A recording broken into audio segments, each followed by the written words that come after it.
Before I was a Muslim, I was a Protestant Christian from the Reformed Church. We read from the Bible, we all got biblical names, we were all baptized, we went to church, etc., etc. So we're pretty Christian in that way, in that sense. It's not very logical. I talked to many priests, preachers, even rabbis, and the answers I got weren't very satisfying. That made it, for me, kind of complex. And in the end, I had some doubts about stuff like this. But I said, well, I set it aside and I thought, okay, I just believe it, and perhaps I'm not smart enough to get the whole picture. And I still believed in God. I still believed that Jesus was a very important person. I believed he was the Son of God, but how it exactly was, I left it for what it was. No, Christianity as a religion teaches something else, but it isn't the concept of God that I find in the Bible. But when I was reading the Old Testament and I saw what the Old Testament prophet said, it was one God, one God, one God. And then I thought, okay, I'll look only at the words of Jesus Christ in the New Testament. He says, "Hear, O Israel, hear, your God is one." So I thought, well, even Jesus Christ says, "Hear, O Israel, your God is one." So I thought, well, this whole Muslim concept of God sounds more logical, and it's the same concept that I find in the Old and the New Testament. And I know Christianity as a religion teaches something else, but it isn't the concept of God that I find in the Bible. So after weeks and weeks of study, reading, rereading all kinds of books, I thought to myself, okay, perhaps this oneness of God is something that is true. So that's how it started.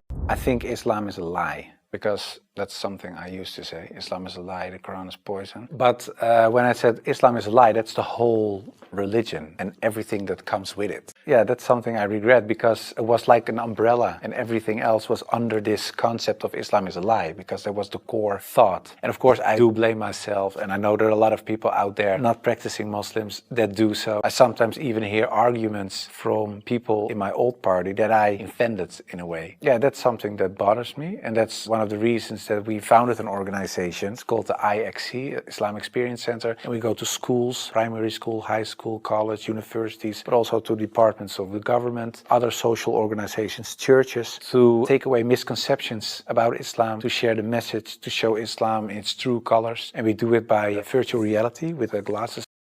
And I just thought, well, grandfather, I became a Muslim. And then he closed his eyes. And I thought he stopped breathing because, yeah, he was so old, and he really stopped breathing for a while. And then he started breathing again, and he looked at me and he said, well, at least you didn't become a Catholic. And I told him, well, I never chose a religion. One time, and it was when I became a Muslim. Before that, I didn't choose my religion. And the only time I made a decision was me becoming a Muslim. And it was the most, like I said, I think the most important decision I made, and it was the most rational decision I made. I never took years and years to decide one thing, only becoming a Muslim. What were the three biggest challenges you faced when you converted to Islam? Because I had to tell the world and family, and that was a big challenge. The part of thinking that it would be very hard to become a Muslim, because especially as a Protestant Christian, there aren't so many things you have to do in a religious sense. As a Muslim, in terms of practice, it is required to pray 5 times a day. It's required to eat in a certain way. It is required to think in a certain way. You have to be the best in a way every moment because of relation with your Creator, and because of the fact that you have to pray 5 times a day, it's a constant reminder in a way of the Creator. That's how I experience it. And I thought to myself, whoa, 5 times a day praying, I cannot do this, I cannot do that, I have to do so that made it hard in the head. But after I became Muslim, it wasn't hard at all.